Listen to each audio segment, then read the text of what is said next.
अगले दिन जब आसमान में रोशनी हुई तो ये समृद्ध शहर घड़ी द्वारा नियंत्रित एक विशाल मशीन की तरह दिखाई दिया, क्योंकि ये व्यवस्थित तरीके से काम करना शुरू कर दिया था।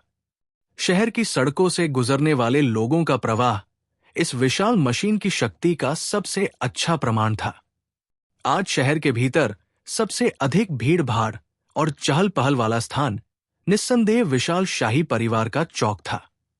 कल की प्रतियोगिता के दर्शकों द्वारा चारों ओर फैलने के बाद इस आत्मा को झकझोर देने वाली गोली शोधन प्रतियोगिता की खबर से आकर्षित होने वाले लोगों की संख्या बढ़ती जा रही थी। इसलिए शाही परिवार के चौक के बाहर का क्षेत्र पहले से ही लोगों से भरा हुआ था। भले ही अभी भी काफी सुबह थी। मानव सिर का काला द्रव्यमान किसी की दृष्टि के किनारे तक फैला हुआ था। जैसे जैसे समय बीतता गया, क्षितिज से एक सुबह की किरण बादलों की संयमित परत को तोड़ती हुई विशाल शहर पर चमक उठी। सूर्योदय के साथ ही शाही परिवार के चौक के बंद मुख्य द्वार धीरे धीरे खुल गए। तुरंत बाहर लोगों का काला समूह ज्वार की तरह उमड़ने लगा। जियाओ यान और हाइबो डोंग खुले मैदान में पहुंचे और मुख्य द्वार पर लंबे मानव ड्रैगन को देखा तो वे दंग रह गए। तुरंत उन्होंने असहाय होकर अपना सिर हिला दिया। ये अप्रत्याशित था कि आज के दर्शक कल के दर्शकों से भी ज्यादा पागल होंगे। मेरे पीछे आओ। जियाओ यान से बात करने से पहले हाइबो डोंग ने एक बार अपनी नजर घुमाई, जिसके बाद वो मुड़ा और चौक के दूसरी तरफ चला गया। जियाओ यान हाइबो डोंग का पीछा करते हुए कुछ दूर तक चला। धीरे धीरे शोर भी काफी कम हो गया था।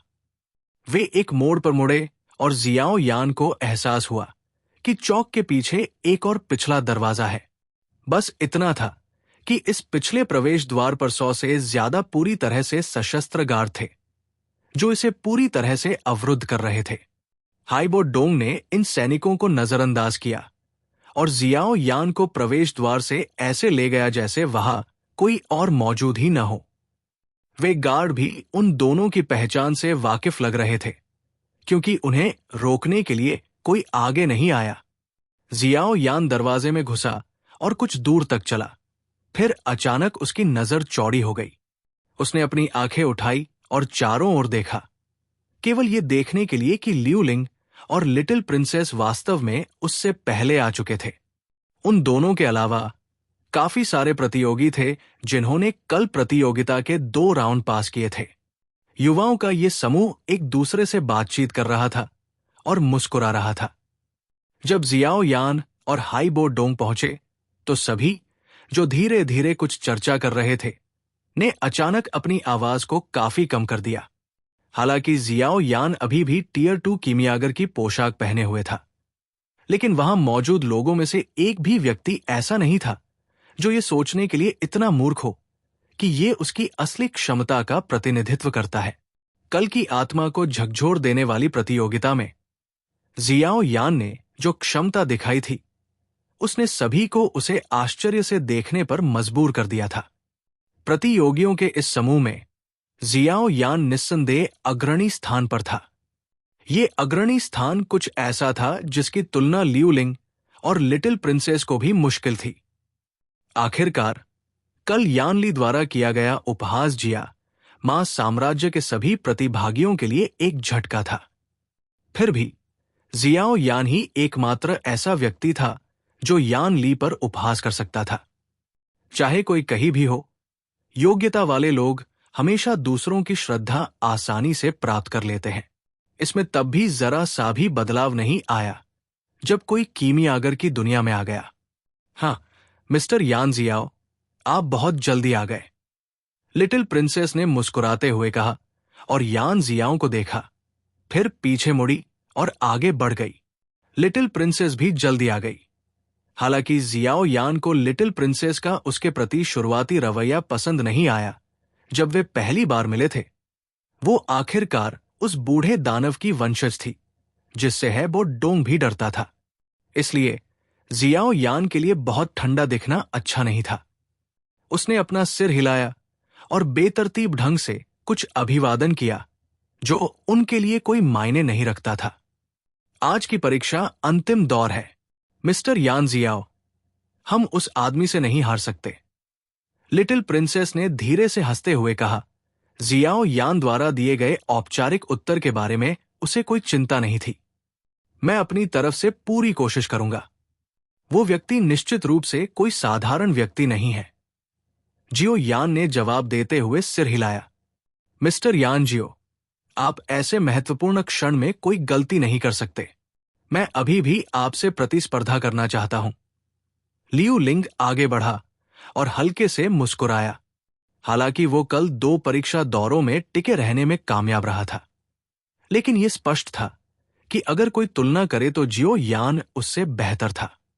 यह वास्तव में लियू लिंग के लिए एक झटका था, जिसका चरित्र आमतौर पर घमंडी था।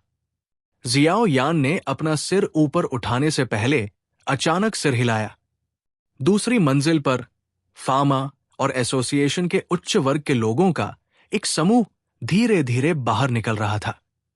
जब उसने देखा कि जियाओ यान ने देखा है, तो फामा ने उसे एक दोस्ताना मुस्कान दी, जिसके बाद वो सभी का नेतृत्व करते हुए जियाओ यान और अन्य लोगों का अभिवादन करने के लिए नीचे चला गया।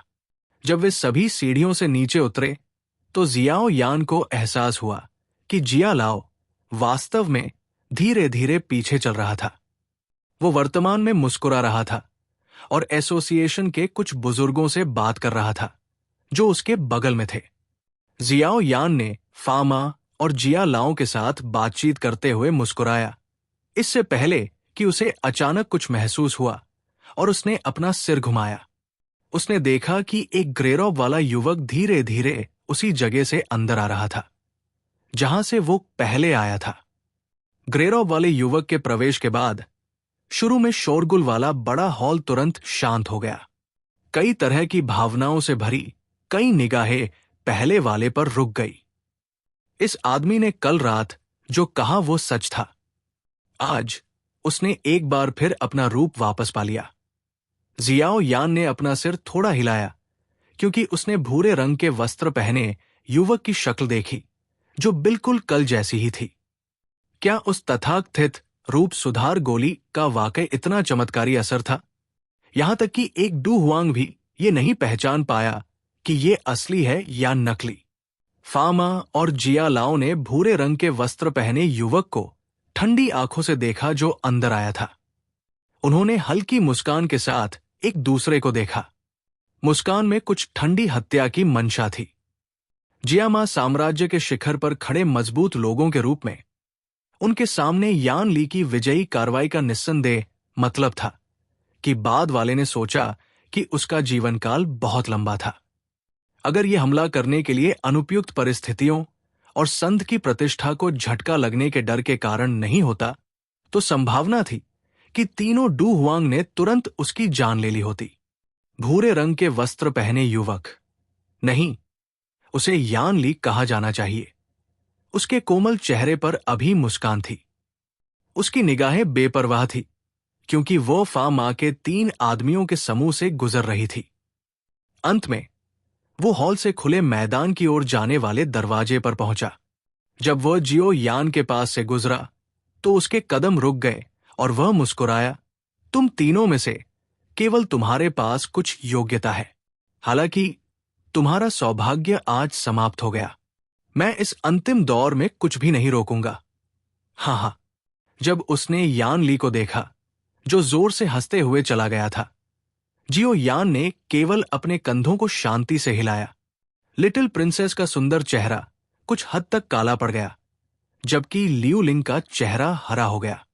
पिल्किंग गुहे के शिष्य के रूप में यह पहली बार था जब किसी ने उसे इस हद तक नीचा देखा था। इसे भूल जाओ, नाराज मत हो। हम परीक्षा के मैदान में प्रतिस्पर्धा करेंगे। जियो यान ने धीरे से सांस छोड़ते हुए मोटे तौर पर समय का अनुमान लगाया और फिर मुड़ा और खुले मैदान की ओर बढ़ गया।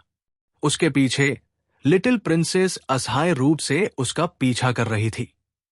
दूसरी ओर लियू लिंग उसी स्थान पर खड़ा था, हिंसक रूप से अपने दांत पीस रहा था और हॉल छोड़ने से पहले शाप दे रहा था। जैसे ही उसने हॉल से छोटे छोटे समूहों में बाहर निकल रहे प्रतियोगियों को देखा, जिया लाओ ने अपनी भौहें सिकोड़ ली। उसने धीरे से कहा, लगता है कि तुमने अपनी उम्मीदें यान जियाओं पर लगा रखी है ना? लेकिन क्या वो उस यान ली से जीत सकता है? मुझे भी यकीन नहीं है। वैसे भी मैंने वो सब कुछ कर लिया है जो मैं कर सकता था। अब यान जियाओं को खुद पर भरोसा करना बाकी है। फामा ने अपना सिर हिलाया और आह भरी। ईमानदारी से कहूं तो उसे बहुत ज्यादा भरोसा नहीं था। जियाओ यान की प्रतिभा भले ही शानदार हो, लेकिन वो इतना छोटा होने के कारण नुकसान में है। ये सुनकर जिया लाओ केवल असहाय होकर अपना सिर हिला सका। उसने ये नहीं पूछा कि फामा ने जियाओ यान को किस तरह की मदद दी। आखिरकार ये किसी और की एसोसिएशन का आंतरिक मामला था। जैसे ही समूह धीरे धीरे गलियारे से बाहर निकला, अचानक एक तीखी धूप उन पर चमक उठी। उनकी दृष्टि का क्षेत्र अचानक चौड़ा हो गया और जमीन हिला देने वाली जयकारे भी ज्वार की तरह उनके कानों में घुस गई। जियाओ यान ने अपनी आंखों को ढक लिया, जिससे सूरज की रोशनी नहीं आ रही थी। उसने अपना सिर उठाया और दर्शकों की अत्यधिक भीड़ वाली सीटों पर नजर डाली और चुपचाप कुछ चौंकने से खुद को नहीं रोक सका। उसने अपना सिर घुमाया और खुले मैदान के बीच में अपनी जगह की ओर चलने से पहले अपने बगल में खड़ी छोटी राजकुमारी को देखकर मुस्कुराया। जब दर्शकों की सीटों पर बैठे कुछ तेज तर्रार लोगों ने देखा कि जियाओ यान दिखाई दिया, तो तुरंत शोर मच गया। अनगिनत लोग आपस में निजी तौर पर बातचीत करने लगे। अरे, कल जिसने सबसे अच्छा परिणाम प्राप्त किया उसे देखो, वो बहुत छोटा भी है। मैंने सुना है कि उसका नाम यान जियाओ लगता है ना? उसे देखकर लगता है कि उसकी उम्र 20 से कुछ ज्यादा होगी। मुझे कितनी ईर्ष्या हो रही है। इस परीक्षा में ऐसा लगता है कि सिर्फ उसी में चू यू साम्राज्य के भूरे वस्त्र पहने युवक से मुकाबला करने की क्षमता है। अगर उसने कल कोई कदम नहीं उठाया होता तो सबसे अच्छा परिणाम पाने वाला व्यक्ति चू यू साम्राज्य का व्यक्ति हो सकता था। आज सबसे महत्वपूर्ण प्रतियोगिता है। उम्मीद है कि वह चू यू साम्राज्य के उस व्यक्ति को हरा पाएगा। अन्यथा इस बार अल्केमिस्ट एसोसिएशन वास्तव में अपना चेहरा खो देगा। ये सही है। दर्शकों की सीटों से प्रसारित होने वाली बातचीत को अनदेखा करते हुए जियाओ यान चुपचाप उस स्थान पर पहुंच गया जहां वो कल था। जिसके बाद वो रॉक टेबल के पीछे बड़ी रॉक कुर्सी पर क्रॉसलेग बैठ गया। ऐसा लग रहा था कि वो अपनी आंखें बंद करके आराम कर रहा था, लेकिन वास्तव में वो बार बार विभिन्न शोधन विधियों और उन क्षेत्रों पर नजर रख रहा था जहां उसके मन में 3 लाइन्स ग्रीन स्पिरिट पिल को परिष्कृत करते समय विशेष ध्यान देने की आवश्यकता होती है। जैसे जैसे समय बीतता गया, अधिक से अधिक प्रतियोगी खुले मैदान में उमड़ पड़े। खुले मैदान में प्रवेश करने वाले सभी प्रतियोगियों ने बैठकर अपनी स्थिति को समायोजित करते हुए जियाओ यान की तरह ही व्यवहार किया। जो लोग इस बिंदु तक टिके रह सके, उनमें से अधिकांश की क्षमता काफी अच्छी थी। उनमें से कोई भी एक छोटी लापरवाह गलती के कारण अंतिम दौर में प्रतियोगिता के मैदान को निराश होकर छोड़ना नहीं चाहता था। जब चमकता हुआ सूरज आसमान में था, तो सभी सीटें अनगिनत भीड़ से भरी हुई थी। झंकार, एक पल में एक स्पष्ट घंटी की आवाज लंबे समय तक खुले मैदान में गूंजती रही। जिस क्षण घंटी बजी, जियाओ यान, जिसने अपनी आंखें कसकर बंद कर रखी थी, ने उन्हें खोल दिया। उसने धीरे से अपनी छाती में अटकी हुई एक गंदी सांस छोड़ी, खड़ा हुआ और अपना सिर ऊपर उठाकर वीआईपी सीटों के सामने उस जगह को देखने लगा जहां फामा था। खांसी। ऊंचे मंच पर फामा ने एक हल्की खांसी निकाली और उसकी हल्की निगाह पूरी जगह पर घूम गई। काफी देर बाद शोरगुल वाली जगह धीरे धीरे शांत हो गई। सभी के कानों के पास एक बुजुर्ग शांत स्वर सुनाई दिया, देवियों और सज्जनों, आज की परीक्षा हमारी ग्रैंड मीटिंग का सबसे महत्वपूर्ण दौर होगा। अंतिम विजेता इस सीजन की ग्रैंड मीटिंग का चैंपियन होगा। इसलिए आज आपने जो भी प्रयास किया है उसमें अपना सर्वश्रेष्ठ प्रदर्शन करें। दहाड़, दहाड़, दहाड़। जब फामा की आवाज गिरी तो दर्शकों की सीटों पर मौजूद मानव भीड़, जो लंबे समय से इंतजार कर रही थी, ने तुरंत एक उत्साहित और एकजुट जोरदार दहाड़ लगाई। बहरा करने वाली दहाड़ सीधे भीड़ को पार कर गई। जियाओ यान ने अपने कान रगड़े, जो दहाड़ से चौंक गए थे जब तक कि वे सुन्न नहीं हो गए। उसने अपना सिर घुमाया और यान ली को देखा, जो थोड़ी दूरी पर था। उसके मुंह के कोने में एक ठंडी मुस्कान थी। उसने धीमी आवाज में कहा, आखिरकार ये शुरू होने वाला है। अब पूरी तरह से लड़ने के लिए तैयार हो जाओ। फामा ने अपने हाथों को आपस में दबाया और धीरे धीरे पूरे खुले मैदान पर नजर घुमाई। ऐसा करते ही बहरा करने वाला शोर धीरे धीरे कम हो गया। पूरे खुले मैदान में काफी देर तक एक जोश से भरी तेज आवाज गूंजती रही।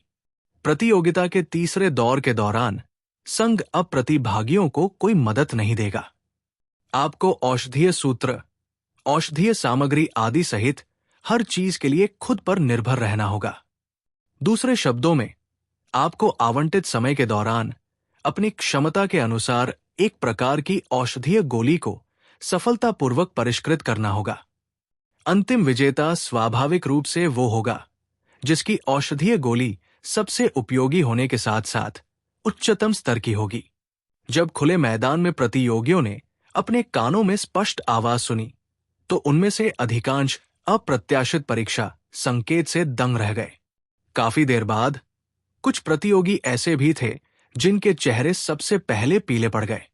स्पष्ट रूप से इन लोगों ने कोई उपयुक्त औषधीय सूत्र या पर्याप्त औषधीय सामग्री तैयार नहीं की थी। इस तरह के परीक्षा संकेत के लिए इन दो आवश्यकताओं को पूरा करने में विफल होने का परिणाम बहुत स्पष्ट था। उनकी असफलता की संभावना बहुत बढ़ जाएगी। हालांकि जियाओ यान को पहले से ही परीक्षा की समस्या का पता था, फिर भी उसने नाटक किया और अपने हावभाव को थोड़ा बदला।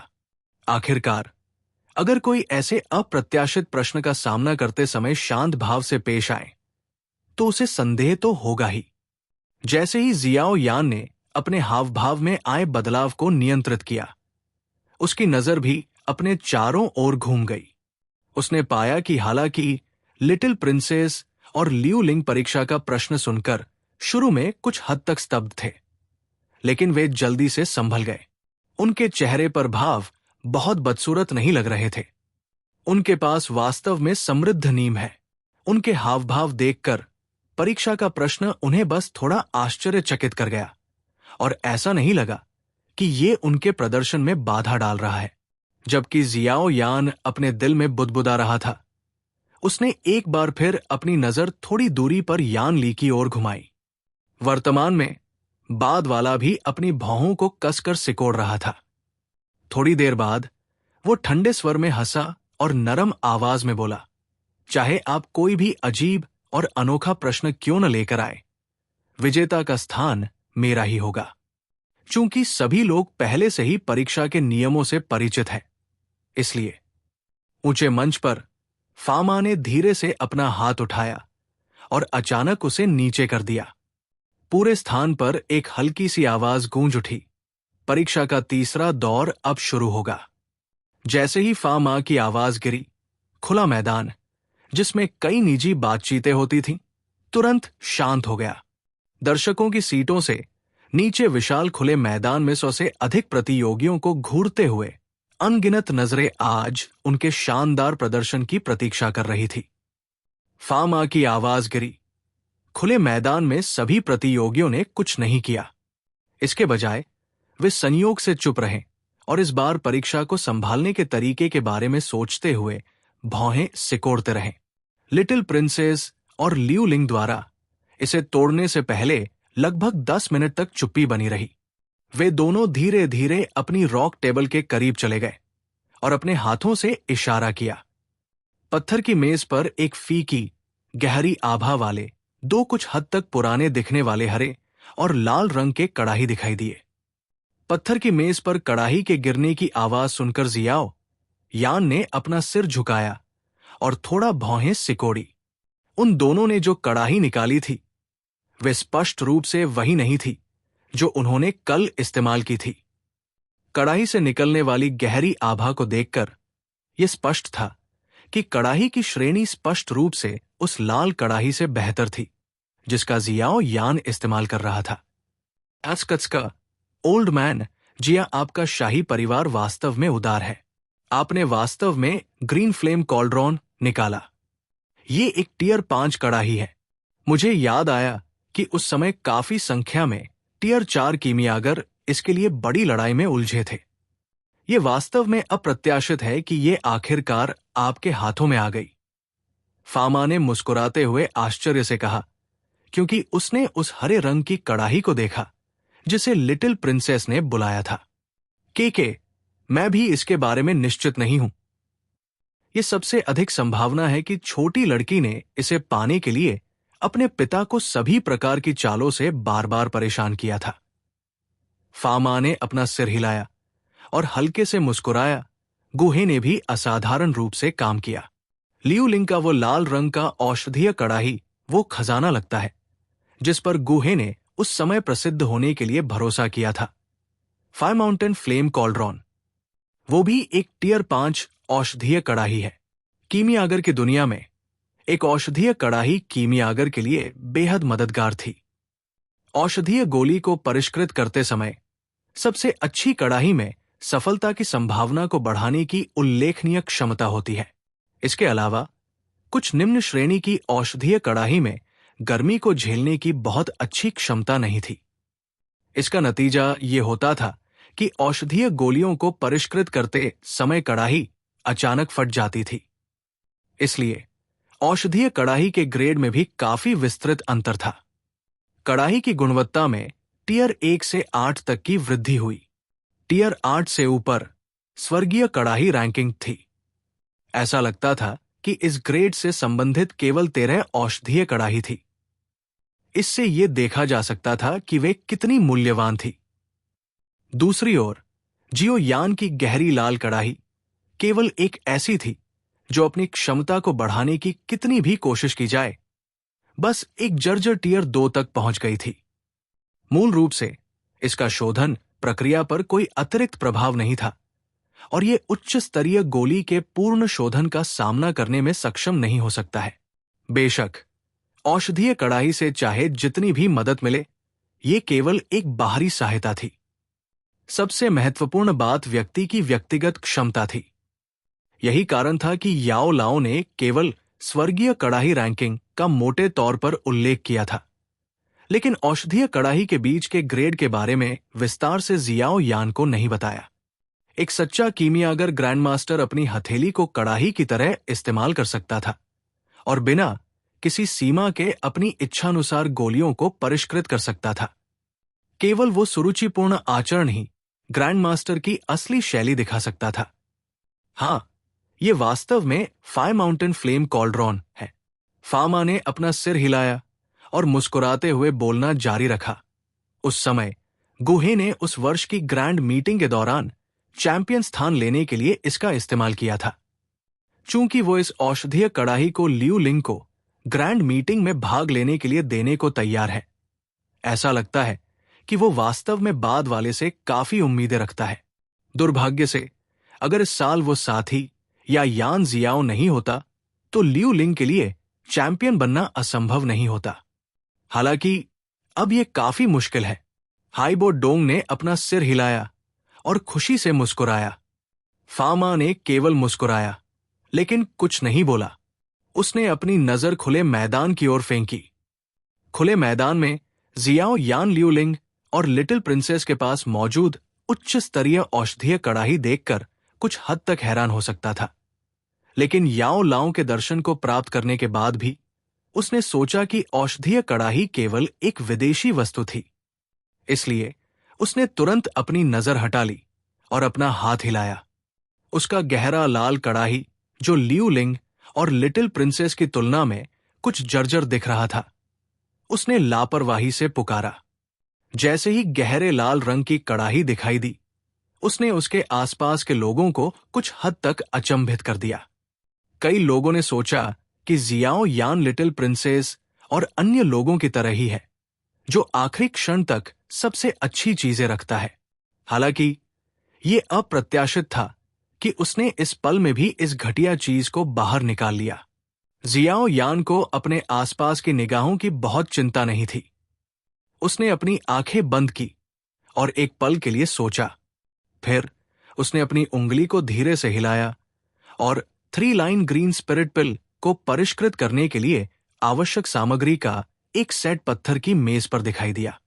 इसे देखने पर कम से कम 20 अलग अलग सामग्री थी।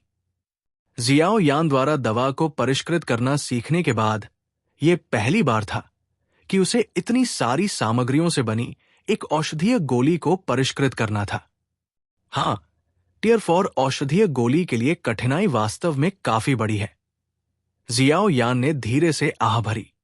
उसने अपना सिर उठाया और अपने चारों ओर नजर डाली, केवल यह महसूस करने के लिए कि वहां काफी सारे प्रतियोगी थे जिन्होंने पहले से ही अपनी लौ को बढ़ाना शुरू कर दिया था और औषधीय सामग्री को परिष्कृत करने की तैयारी कर रहे थे। हालांकि ये 3 लाइन्स ग्रीन स्पिरिट पिल नाम में टियर 4 औषधीय घटक है। मुझे लगता है कि अगर मैं सभी को पीछे छोड़ना चाहता हूं तो इसमें कम से कम 2 पिल लाइन्स होनी चाहिए। अगर ये केवल एक साधारण 1 लाइन ग्रीन स्पिरिट पिल है तो भी चैंपियन बनना काफी मुश्किल होगा। जियो यान ने धीरे से भौहें सिकोड़ी और अपने दिल में धीरे से बुदबुदाया। वाह, ये वास्तव में एक नीले रंग की लौ है। जैसे ही जियो यान अपनी लौ को ऊपर उठाने वाला था, दर्शकों की सीटों से अचानक एक आश्चर्यजनक शोर उठा। जियो यान ने अपना सिर उठाया, कुछ हैरान महसूस करते हुए। वो तुरंत आश्चर्यचकित हो गया क्योंकि उसने देखा कि छोटी राजकुमारी के नाजुक हाथ से एक नीली लौ उठ रही थी। उठती हुई लौ के चारों ओर पानी की लहरों जैसी लहरें अजीब तरह से बन रही थी। ये किस तरह की लौ है? जियो यान कुछ हद तक हैरान था क्योंकि उसने आश्चर्य से उस नीली लौ को देखा, लेकिन यह काफी परिचित लग रहा है। जियाओ यान ने अपनी भौहों को थोड़ा सिकोड़ा और कुछ देर तक गहराई से सोचा। उसकी भौं अचानक फड़क उठी। आखिरकार उसे ये याद आ गया। ये नीली लौ शाही परिवार के शिखर पर दिखाई देती है, जो उस समय उस घोड़े की गाड़ी पर सवार थी। शाही परिवार का शिखर एक विशाल अनोखा जानवर था, जिसका सिर उठा हुआ था और वो एक लंबी दहाड़ निकाल रहा था। अनोखे जानवर का शरीर इस तरह की अजीबोगरीब लौ से ढका हुआ था, जिसमें ऐसी लहरें थी। किंवदंती के अनुसार जियामा साम्राज्य की स्थापना के शुरुआती वर्षों में जियामा साम्राज्य शाही परिवार के पास एक दिव्य जानवर था जो बेहद शक्तिशाली था। इसने जियामा साम्राज्य के शाही परिवार को पहले भी कई बार बचाया था। हालांकि लोगों के बीच छोटी छोटी अफवाहें ज्यादातर निराधार दावे थी, जिन्हें दोहराया गया था और उन्हें सच नहीं माना जा सकता था। इसलिए ऐसे बहुत कम लोग थे जो उन पर विश्वास करते थे। बेशक ये उन लोगों के अलावा था जिनके पास अंदरूनी जानकारी थी। मुझे मत बताओ कि ये लौ शॉकवेव ड्रैगन की सूखी नीली पानी की लौ है। ऊंचे मंच पर फामा और हैबो डोंक क्षण भर के लिए आश्चर्यचकित हो गए जब उन्होंने नीली रंग की लौ देखी जिसे लिटिल प्रिंसेस ने बुलाया था। थोड़ी देर बाद ऐसा लगा कि उन्हें कुछ याद आ गया था और उन्होंने आश्चर्य में पूछने के लिए अपना सिर घुमाया। हाँ, जिया लाओ मुस्कुराया, लेकिन शॉकवेव ड्रैगन के बारे में कोई जानकारी देने के लिए अपना मुंह नहीं खोला, जिसका उन दोनों ने उल्लेख किया था। कितनी भाग्यशाली लड़की है। यह वास्तव में अप्रत्याशित है कि वो व्यक्ति जो भगवान जाने कितने समय से गहरी नींद में था, वास्तव में अभी भी जीवित है। जब उन्होंने जिया लाओ के तरीके को देखा तो फामा और हैबो डोंग ने असहाय होकर अपना सिर हिलाया। उन्होंने नजरें बदली और एक दूसरे की आंखों में निहित अर्थ को देखा। यद्यपि सूखी नीली जल ज्वाला की तुलना स्वर्गीय ज्वाला जैसी अद्वितीय प्राकृतिक वस्तु से नहीं की जा सकती थी, लेकिन तथाकथित जानवरों की ज्वाला की बात करें तो इसे शीर्ष में से एक माना जाता था। इसके अलावा इस तरह की ज्वाला का झुकाव गहरा और कोमल होने की ओर था। यदि कोई महिला औषधीय गोली को परिष्कृत करने के लिए इसका उपयोग करती है तो ज्वाला के आकार की सीमा काफी बढ़ जाएगी। छोटी राजकुमारी द्वारा सूखी नीली ज्वाला को बुलाने के कुछ ही समय बाद दर्शकों की सीट से एक बार फिर दो अन्य चौंकाने वाली आवाजें निकली। इस समय लियू लिंग ने अप्रत्याशित रूप से एक हेजल रंग की ज्वाला को बुलाया था। अन्य विस्मयकारी आवाजें यान ली के कारण निकली थी। उसने जो ज्वाला बुलाई थी वो सामान्य पीले रंग की नहीं थी, बल्कि काले रंग की थी। जब उन्होंने खुले मैदान में बहुरंगी ज्वालाओं को देखा तो दर्शकों की सीट पर बैठे सभी लोगों की भावनाएं कुछ हद तक उत्साहित हो गई। इसे देखने से यह स्पष्ट था कि कल की परीक्षा में बहुत से लोगों ने कुछ न कुछ छिपा रखा था। निस्संदेह इसने आज की परीक्षा को देखने के लिए और भी अधिक सार्थक बना दिया। हर किसी ने कुछ न कुछ छिपा रखा था। जैसे ही उसने कई अलग अलग रंगों की लपटों को देखा, जियाओ यान अचानक हंस पड़ा। उसने धीरे से अपना हाथ उठाया और अपनी उंगली को धीरे से हिलाया। उसमें से एक सुंदर हरे रंग की लपट अचानक उठी। तुरंत खुले मैदान का तापमान अचानक बढ़ गया। इस समय लिटिल प्रिंसेस और अन्य लोगों द्वारा बुलाई गई मूल रूप से खुशी से नाचती लपटें किसी अज्ञात कारण से चुपचाप बहुत अधिक सुस्त हो गई थी। खुले मैदान में अचानक एक हल्की हवा चली। वे अलग अलग रंग की अजीब और अनोखी लपटें अचानक थोड़ी झुक गई।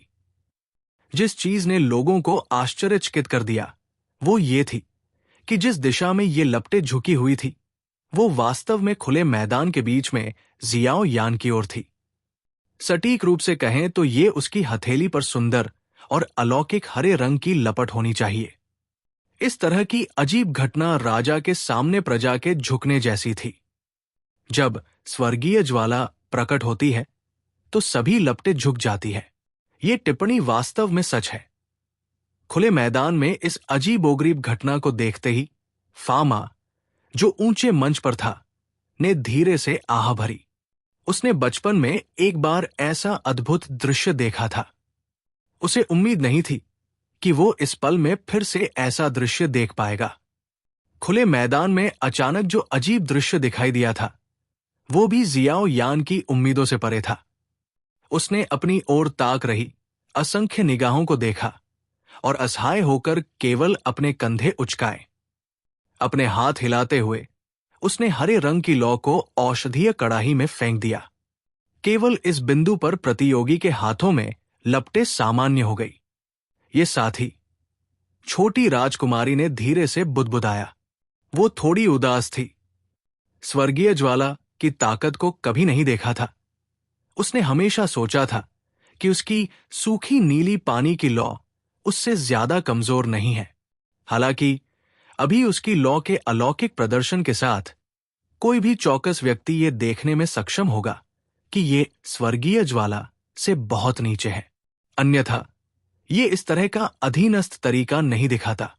छोटी राजकुमारी की निराशा की तुलना में लियू लिंग का चेहरा थोड़ा बदसूरत था। भूरे रंग की लौ कुछ ऐसी थी जिसे उसके शिक्षक ने 5वें रैंक के जादुई जानवर के शरीर से प्राप्त करने के लिए कई मजबूत लोगों को आमंत्रित किया था, जो डू वांग वर्ग के एक इंसान के समान था। यह वास्तव में अप्रत्याशित था कि आज प्रदर्शित होने के बाद किसी भी तरह की चर्चा में आने से पहले इसने वास्तव में किसी अन्य व्यक्ति की लौ को सलाम किया। इससे वो वास्तव में अवाक रह गया। एक अच्छी लौ होने का क्या फायदा है अगर कोई इसे नियंत्रित करने में असमर्थ है तो वो केवल आग से खेलकर खुद को जलाकर खत्म कर लेगा। यान ली ने एक हल्की ठंडी हंसी निकाली और उसने अपने हाथ पर काले रंग की लौ को कड़ाही में रखा। जैसे ही ये अजीबोगरीब घटना खुले मैदान में गायब हो गई, सभी प्रतियोगियों ने भी धीरे धीरे अपने दिमाग को वापस खींच लिया और वे परीक्षा के प्रश्न पर ध्यान केंद्रित करने लगे। उनके हाथों की लपटों को औषधीय कड़ाही में डाला गया, जिसके बाद उन सभी ने अपनी औषधीय सामग्री निकाली और औषधीय गोली को परिष्कृत करने, शुद्ध करने का पहला चरण शुरू किया। जियो यान की निगाहें औषधीय कड़ाही पर टिकी हुई थी। कभी कभी वो अपना हाथ हिलाता और पत्थर की मेज से एक या दो औषधीय सामग्री औषधीय कड़ाही में फेंक देता, जिसके बाद वो लौ के तापमान को नियंत्रित करता और औषधीय सूत्र पर दर्ज जानकारी के अनुसार औषधीय गोली को परिष्कृत करने के लिए आवश्यक सार को धीरे धीरे परिष्कृत करता। हालांकि उसके दिमाग में एक बहुत ही विस्तृत औषधीय सूत्र था, लेकिन जियाओ यान ने थोड़ी सी भी लापरवाही करने की हिम्मत नहीं की। इस बार औषधीय सामग्री के केवल 3 सेट तैयार किए गए थे।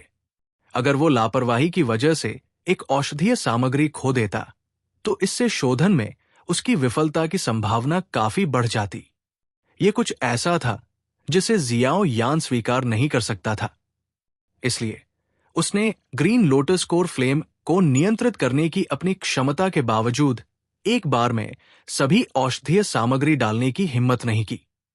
इसके बजाय उसने एक बार में केवल 2 औषधीय सामग्री को परिष्कृत करने का सबसे सुरक्षित तरीका चुना। ऐसे बहुत से लोग थे जो जियाओ यांग की सोच को साझा करते थे। इसमें लिटिल प्रिंसेस लियू लिंग भी शामिल थी। यहां तक कि यान ली, जो हमेशा से ही घमंडी रहा था, भी अब एक गंभीर भाव अपना रहा था, क्योंकि वो सावधानी पूर्वक लौ को नियंत्रित कर रहा था। प्रत्येक औषधीय घटक को सावधानी पूर्वक परिष्कृत कर रहा था। हर कोई स्पष्ट रूप से जानता था कि ऐसे क्षण में एक औषधीय घटक को खोना कितना दिल तोड़ने वाला होगा। खुले मैदान में सभी प्रतियोगियों ने चुप्पी बनाए रखी। औषधीय अवयवों को परिष्कृत करने वाली लपटों के कारण केवल एक चटकने की आवाज निकली। इस तरह के शांत वातावरण से संक्रमित होने के कारण दोनों तरफ की कुछ हद तक शोरगुल वाली सीटें भी धीरे धीरे शांत हो गई। उनकी सभी निगाहें नीचे खुले मैदान में कीमियागरों पर घूम रही थी। वास्तव में उन्होंने सभी ने कुछ छिपाया है। आजकल के युवा लोग।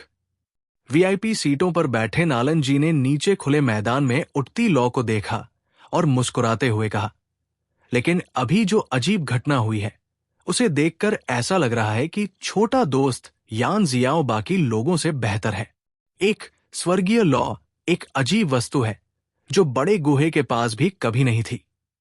इसकी शक्ति स्वाभाविक रूप से कुछ ऐसी है कि लिटिल प्रिंसेस और अन्य की लपटें, जो जादुई जानवरों से प्राप्त की गई थी, की तुलना नहीं की जा सकती। बगल में खड़ी नलन यानरान मुस्कुराई और उसने जवाब दिया, के ये सही है। नलन जी ने अपना सिर हिलाया, जिसके बाद उसने अचानक अपना सिर नलन यानरान की ओर घुमाया और भौहें सिकोड़ते हुए कहा, क्या आज सुबह आए धुंधले बादल संप्रदाय के व्यक्ति ने तुम्हें वापस आने के लिए कहा था? हां। नलन यानरान ने थोड़ा सिर हिलाया। नलन जी ने धीरे से आह भरी। उसकी आवाज कुछ धीमी थी। क्या ये इसलिए है क्योंकि 3 साल का समझौता करीब आ रहा है? ये सुनकर नलन यानरान की कलाई, जो उसके काले बालों को एक तरफ धकेलती थी, अचानक रुक गई। उसने अपने लाल होठों को सिकोड़ा और धीरे से कहा, यह भी एक कारण हो सकता है। जियाओ यान लगभग 2 साल से गायब है।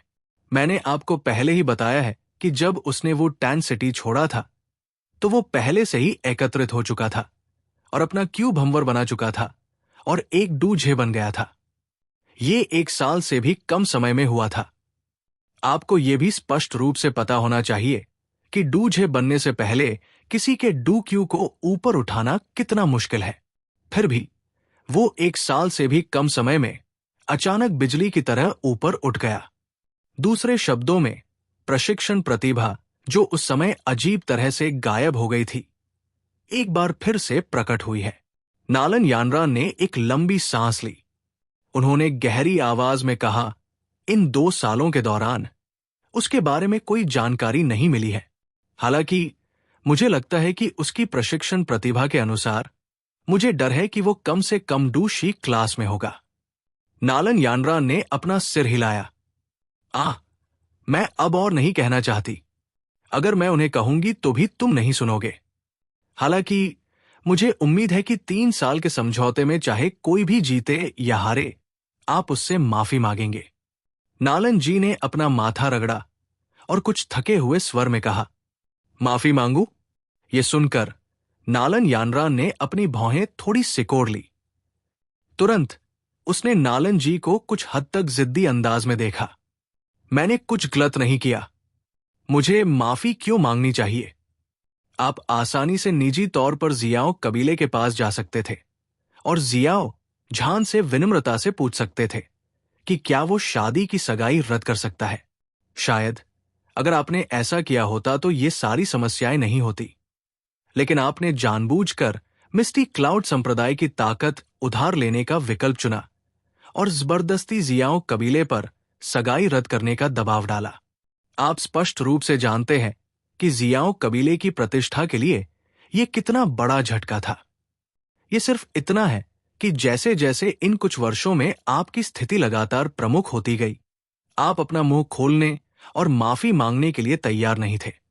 नालन जी ने अपनी पोती को उदासीनता से देखा और कहा, लेकिन क्या आप जानते हैं कि अगर चीजें इसी तरह चलती रही तो ये आपके और जियाओ यान के बीच की खाई को और गहरा कर देगा। अगर दूरियां गहरी न भी हुई हो तो भी वो और मैं कभी साथ नहीं हो सकते। चूंकि ये असंभव है, तो फिर अगर दूरियां गहरी भी हो जाए तो कोई बात नहीं। नालन यानरा ने भौहें सिकोड़ी और नालन जी को रोकने के लिए हाथ हिलाया। उसने धीरे से कहा, दादाजी, आपको मेरे मामले में परेशान होने की जरूरत नहीं है। वैसे भी एक बार 3 साल का समझौता खत्म हो जाने के बाद उसके बाद से वो और मैं कोई बातचीत नहीं करेंगे। ऐसा नहीं है कि आपकी पोती में किसी की दिलचस्पी नहीं है। आप बार बार उसके बारे में क्यों सोचते रहते हैं? ठीक है, आपको बात करना बंद कर देना चाहिए। चलो आराम से बैठकर प्रतियोगिता देखते हैं। जैसे ही उसने ये शब्द कहे, नालन यानरान ने अपना सिर घुमाया और अपनी नजर खुली जमीन पर फेंकी। एक फीकी डू क्यूई ने उसके कानों को ढक लिया, जो स्पष्ट रूप से नालन जी की चिढ़ को सुनना नहीं चाहती थी। उसके इस तरीके को देखकर नालन जी असहाय था, हालांकि वो कुछ हद तक क्रोधित था। इसके अलावा चूंकि ये एक सार्वजनिक स्थान था, इसलिए वो केवल उसे गुस्से से घूर सकता था और फिर असहाय होकर खुली जमीन पर देखने लगा। इस समय परीक्षा शुरू होने के बाद से लगभग आधा घंटा बीत चुका था। खुले मैदान में कुछ कीमियागर, जिन्हें कम औषधीय अवयवों को परिष्कृत करने की आवश्यकता थी, उन्होंने पहले ही उन सभी को पूरी तरह से परिष्कृत कर लिया था। इसके अलावा उन्होंने अगले चरण की तैयारी भी शुरू कर दी थी। जियो यान ने उन प्रतिभागियों को अनदेखा कर दिया जिन्होंने अपना शोधन पूरा कर लिया था और पूरी तरह से ध्यान केंद्रित करते हुए अपने औषधीय कड़ाही को घूर रहा था। उसका बायां हाथ कभी कभी औषधीय अवयव को अंदर डाल देता था, जबकि उसका दायां हाथ औषधीय कड़ाही में से उन अवयवों को जल्दी जल्दी चूसता था जिन्हें जेड की बोतलों में संग्रहित करने से पहले परिष्कृत किया गया था। जबकि जियो यान इस तरह से व्यस्त था, धीरे धीरे उसके माथे पर पसीना आने लगा। उसने इसे पोंछने की जहमत नहीं उठाई और उसने पत्थर की मेज पर रखी आखिरी औषधीय सामग्री को औषधीय कड़ाही में डाल दिया। 10 मिनट से अधिक समय बाद उसने सावधानीपूर्वक आखिरी घटक को बाहर निकाला जिसे परिष्कृत किया गया था और उसे अपनी जेड की बोतल में संग्रहित किया। यह देखकर कि शोधन प्रक्रिया इतनी सहज थी, जियो यान ने आखिरकार राहत की लंबी सांस ली। उसने अपना सिर घुमाया और चारों ओर देखा। कुछ आश्चर्य के साथ उन्होंने पाया कि लिटिल प्रिंसेस, लियू लिंग और यान ली ने वास्तव में अपना शोधन पूरा नहीं किया था। तचकचका ऐसा लगता है कि वे जिन औषधीय गोलियों को परिष्कृत करना चाहते हैं, उनका स्तर कम नहीं होने वाला है। हालांकि औषधीय अवयवों की मात्रा औषधीय गोली के स्तर का प्रतिनिधित्व नहीं करती है, लेकिन जिन्हें परिष्कृत करने के लिए अधिक अवयवों की आवश्यकता होती है और जो प्रकृति में अधिक जटिल होती है, वे आमतौर पर उच्च स्तर की होती है। जियाओ यान ने अपना सिर थोड़ा हिलाया और एक पल के लिए आराम किया, जिसके बाद उसने एक गंभीर भाव अपनाया, क्योंकि उसने अवयवों को एक गोली में मिलाने का अगला चरण शुरू किया। औषधीय कड़ाही के भीतर हरे रंग की लौ धीरे धीरे उठी। उसकी पुतलियां उछलती हुई लौ के अंकुर को ध्यान से देख रही थी। एक पल बाद उसके हाथ अचानक नाचने लगे। एक के बाद एक बोतल वो पहले से परिष्कृत किए गए घटक सार को व्यवस्थित रूप से औषधीय कड़ाही में फेंक रहा था। लौ का अंकुर तुरंत आगे बढ़ा और एक पल में उन औषधीय अवयवों को लपेट लिया। अपनी आंखें बंद करते हुए जियाओ यान की अशांत आध्यात्मिक शक्ति उसकी भौहों के बीच से निकल रही थी। इस समय उसकी आध्यात्मिक शक्ति पूरी तरह से सक्रिय थी। औषधीय कड़ाही के भीतर घुलने वाले अवयवों के किसी भी हिस्से से होने वाली प्रत्येक सूक्ष्म प्रतिक्रिया तुरंत उसके दिमाग में संचारित हो जाती थी, जिसके बाद वो तेजी से औषधीय सूत्र पर दर्ज प्रतिक्रिया के साथ इसकी तुलना करके ये तय करता था कि शोधन प्रक्रिया की दिशा सही थी या नहीं। जैसे ही जियो यान ने विलय करना और गोली बनाना शुरू किया, लिटिल प्रिंसेस, लियू लिंग और यान ली ने भी एक के बाद एक अपनी सामग्री को परिष्कृत करना पूरा कर लिया था।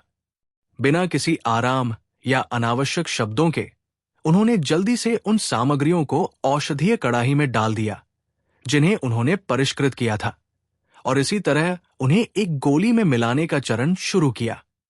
बड़े खुले मैदान में कभी कभी कुछ नरम दबी हुई आवाजें निकल रही थी। ये आवाजें कुछ ऐसी थी जिनसे कीमियागर बहुत परिचित थे। ऐसा इसलिए था क्योंकि हर बार जब वे औषधीय गोली को परिष्कृत करने में असफल होते थे तो इस तरह की परेशान करने वाली आवाज आती थी, जिसके बाद कभी कभी कुछ निराश चेहरे वाले प्रतियोगी प्रतियोगिता के मैदान को छोड़ देते थे। इसलिए खुले मैदान में मूल 100 से अधिक प्रतियोगी धीरे धीरे कम होते जा रहे थे। ये महासम्मेलन एक बड़े छेद वाली छलनी की तरह था जो छोटे आकार के और कमजोर प्रतियोगियों को बाहर कर रहा था। जो लोग 2-4 राउंड के लिए फिल्टर किए जाने के बाद भी बने रहने की योग्यता रखते थे, वे स्वाभाविक रूप से युवा पीढ़ी के शीर्ष में से थे। समय धीरे धीरे बीतता गया। खुले मैदान में कुछ प्रतियोगी जो पहले शांत भाव रखते थे, वे भी थोड़ा बहुत हांफने लगे। इतना बड़ा बोझ और खपत ने लोगों को वास्तव में थका दिया। क्या आप देख सकते हैं कि वे जो औषधीय गोलियां परिष्कृत कर रहे हैं उनमें से कौन सी उच्च श्रेणी की है? हाई बोडोंग धीरे धीरे फा मा के पीछे एक स्थान पर चला गया, खुले मैदान को देखा और धीरे से पूछा, मैं अभी नहीं बता सकता। फा मा ने अपना सिर हिलाया और अपने विचार व्यक्त किए। हालांकि जब गोलियां बनने वाली होती हैं तो कुछ सुराग मिलना अभी भी संभव है। जब एक टियर 4 औषधीय गोली आकार ले रही होती है तो वो अपनी अनूठी गोली की खुशबू छोड़ती है। गोली की खुशबू जितनी अधिक सघन होगी, परिष्कृत की जा रही औषधीय गोली का ग्रेड उतना ही उच्च होगा। जब टियर 5 की औषधीय गोली बनने वाली होती है तो गोली के भीतर मौजूद बड़ी ऊर्जा के कारण कहीं से भी एक ठोस ऊर्जा तरंग प्रकट होगी। हाई बोडोंग ने अपना सिर थोड़ा हिलाया और सवाल करना बंद कर दिया। उसके हाथ उसकी पीठ के पीछे थे और वो चुपचाप प्रतियोगिता के परिणामों की प्रतीक्षा कर रहा था। अनेक लोगों की उम्मीदों के बीच आधा घंटा बीत गया। ऊंचे मंच पर फा मा की अभिव्यक्ति अचानक बदल गई और उसके बूढ़े चेहरे पर खुशी उभर आई। उसकी निगाहें जियो यान की दिशा पर टिकी थी। उस स्थान पर गहरे लाल रंग की कड़ाही से एक हल्की गोली की खुशबू निकल रही थी और फैल रही थी। ये छोटा सा साथी गोली बनाने में इतना तेज है, स्वर्गीय ज्वाला वास्तव में असाधारण है। जियो यान की औषधीय कड़ाही के भीतर से फैल रही हल्की औषधीय खुशबू को लिटिल प्रिंसेस, लियू लिंग और यान ली ने भी महसूस किया। पहले दो थोड़े हैरान दिखे। हालांकि यान ली ने गोली की खुशबू को सूंघने के बाद तिरस्कार के साथ ठहाका लगाया। इस तरह की औषधीय खुशबू के घनत्व के अनुसार इसकी तुलना उस औषधीय गोली से नहीं की जा सकती जिसे वो इस बार परिष्कृत कर रहा था। अगर ये उस साथी की नींव थी तो इस बार चैंपियन का स्थान निस्संदेह यान ली का होगा। जियाओ यान की नजर उस हरे रंग की औषधीय गोली पर थी जो औषधीय कड़ाही में लगातार घूम रही थी। उसने चारों ओर फैली गोली की खुशबू को सूंघा और अपना सिर थोड़ा हिलाया। एक साधारण 3 पंक्ति वाली हरी आत्मा की गोली को जीत हासिल करना मुश्किल होगा। मैं केवल पूरी ताकत लगा सकता हूं। जियाओ यान ने धीरे से आह भरी। उसने अचानक एक गहरी सांस ली, जिसमें हवा में कुछ औषधीय खुशबू थी। उसके दाहिने हाथ ने फिर तेजी से अपने भंडारण की अंगूठी से एक हल्के बैंगनी रंग का डैनवान निकाला, जिसके बाद उसने इसे अपने मुंह में दबाया और चबाया। उसी समय उसने अचानक हरे रंग की लौ को नियंत्रित करने वाली आध्यात्मिक शक्ति को वापस ले लिया। जैसे ही उसने ऐसा किया, मूल रूप से अशांत हरे रंग की लौ चुपचाप एक पफ ध्वनि के साथ छोटी हो गई। जिस क्षण हरे रंग की लौ गायब होने वाली थी, जियाओ यान ने अपना मुंह खोला और बैंगनी रंग की लौ का एक समूह उड़ गया, जो अंततः औषधीय कड़ाही में गिर गया। ये छोटा सा साथी वास्तव में दूसरी पंक्ति को परिष्कृत करने के बारे में सोच रहा है। जियाओ यान की हरकत देखकर फामा, जिसने अभी अभी राहत की सांस ली थी, अचानक महसूस किया कि उसका दिल तनाव में है। वो ये भी जानता था कि अगर जियाओ यान जीत हासिल करना चाहता है तो एक साधारण 3 लाइन ग्रीन स्पिरिट पिल अपर्याप्त है। हालांकि 3 लाइन ग्रीन स्पिरिट पिल को परिष्कृत करते समय समझने में सबसे कठिन बिंदु वो समय था जब लॉ को बदलने की आवश्यकता थी। ये जानना चाहिए कि जब फा मा ने इसे परिष्कृत किया था, तब भी वो सफल होने से पहले 2 से 3 बार असफल रहा था। दूसरी ओर जियाओ यान ने केवल एक रात के लिए औषधीय सूत्र प्राप्त किया था। कई महत्वपूर्ण विवरण थे जिन्हें पूरी तरह से समझना और समझना उसके लिए असंभव था। आखिरकार, चाहे उसके पास कितनी भी प्रतिभा क्यों न हो, उसके लिए इतने कम समय में टियर 4 औषधीय सूत्र का पूरी तरह से अध्ययन करना असंभव था। छोटे साथी, सावधान रहो। तुम्हारे पास बहुत मौके नहीं हैं। फा मा ने धीरे से कहा। एक निश्चित अवसर पर उसकी अभिव्यक्ति अचानक बदल गई। उसने अचानक महसूस किया कि जियाओ यान के कड़ाही के भीतर मूल रूप से शांत लौ अचानक अव्यवस्थित हो गई थी। ये वो गलती थी जो लपटों के बीच परिवर्तन के दौरान सबसे आसानी से दिखाई देती थी और साथ ही सबसे मुश्किल से टाली जा सकती थी। फा मा की नजर खुले मैदान के बीच में गौर से टिकी हुई थी। उस जगह पर औषधीय कड़ाही की बैंगनी रंग की लौ कड़ाही के ढक्कन के घेरे से बाहर निकलने वाली लग रही थी। पत्थर की मेज के आसपास की हवा का तापमान भी इतना बढ़ गया था कि वो कुछ हद तक भ्रामक हो गया था। इतनी बड़ी गतिविधि बनाने के बाद दर्शकों की सीट से अनगिनत निगाहें तुरंत घूम गई। जब उन्होंने जियाओ यान के पसीने से भरे लाल चेहरे को देखा तो उन्होंने धीमी सांस ली। आह, ये विफल हो गया। फा मा ने थोड़ी देर बाद धीरे से आह भरी, क्योंकि उसने तेजी से हिंसक उतार चढ़ाव महसूस किया। उसके बूढ़े चेहरे पर कुछ कड़वाहट थी। फा मा की आवाज गिरने के बाद जियाओ यान के सामने औषधीय कड़ाही से अचानक एक दबी हुई कान भेदने वाली आवाज निकली। बैंगनी रंग की लौ अचानक बुझ गई। औषधि के बर्तन से काले रंग की हल्की राख बाहर निकल आई। आह! ये दबी हुई आवाज सुनकर दोनों तरफ की सीटों पर बैठे दर्शकों ने अफसोस भरी आहें भरी। कान को चीर देने वाली दबी हुई आवाज सुनकर छोटी राजकुमारी, लियूलिंग और यानली, जो कि सामग्री को एक गोली में मिलाने के चरण पर गहराई से ध्यान केंद्रित कर रहे थे, वे भी दंग रह गए। उन्होंने तुरंत अपना सिर घुमाया और जियो यान की दिशा में देखा। जब उन्होंने औषधीय कड़ाही से काले रंग की राख को निकलते देखा तो उनके हर भाव थोड़े अलग थे। आह! छोटी राजकुमारी ने धीरे से आह भरी। जियो यान मूल रूप से इस भव्य बैठक के दौरान चुयू साम्राज्य के ग्रेरॉब वाले युवक से लड़ने की सबसे बड़ी क्षमता वाला व्यक्ति था। हालांकि इस अप्रत्याशित स्थिति को देखकर ऐसा लगा कि चूंकि तुम पीछे हट गए हो तो अब सब कुछ मुझ पर निर्भर करता है। मैं जिया मा साम्राज्य के कीमियागर दृश्य का प्रतिनिधित्व करूंगा और उस साथी को हराऊंगा। मैं सभी को बता दूंगा कि भले ही तुम कार्य करने में सक्षम न हो, लेकिन वो साथी चैंपियन का स्थान नहीं छीन पाएगा। लियू लिंग ने अपना मुंह कसकर बंद किया और अपनी मुट्ठी कस ली। हालांकि उसे अपने दिल में थोड़ी दया आ रही थी, लेकिन उसकी ज्यादातर भावनाएं खुशी की थी। जब से जियाओ यान मंच पर आया था, वो रहस्यमय ग्रेरॉब वाला युवक निस्संदेह इस ग्रैंड मीटिंग के दौरान सबसे ज्यादा ध्यान आकर्षित करने वाले प्रतियोगी बन गए थे। लियू लिंग के घमंडी चरित्र को देखते हुए उसे वाकई थोड़ी नाराजगी महसूस हुई। हे, लगता है कि तुम्हें जोश खत्म हो गया है। चूंकि तुम हार गए हो, इसलिए अब कोई भी ऐसा नहीं है जो इस ग्रैंड मीटिंग के दौरान मुझे रोक सके। चैंपियन स्पॉट मेरा है।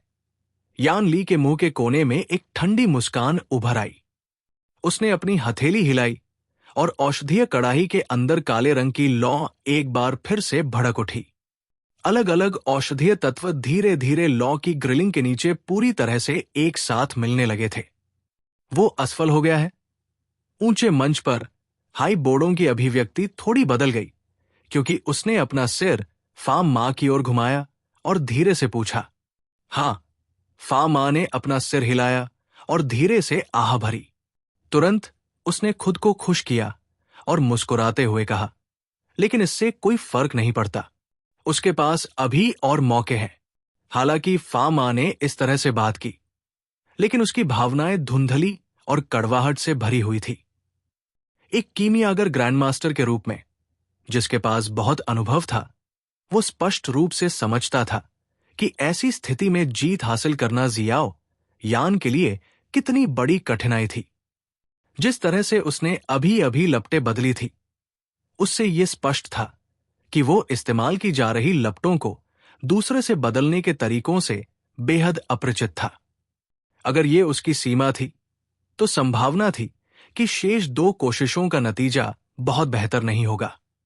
इसके अलावा जियाओ यान के पास केवल 3 कोशिशें थी, जिसका मतलब था कि उस पर पहले से ही बहुत दबाव था।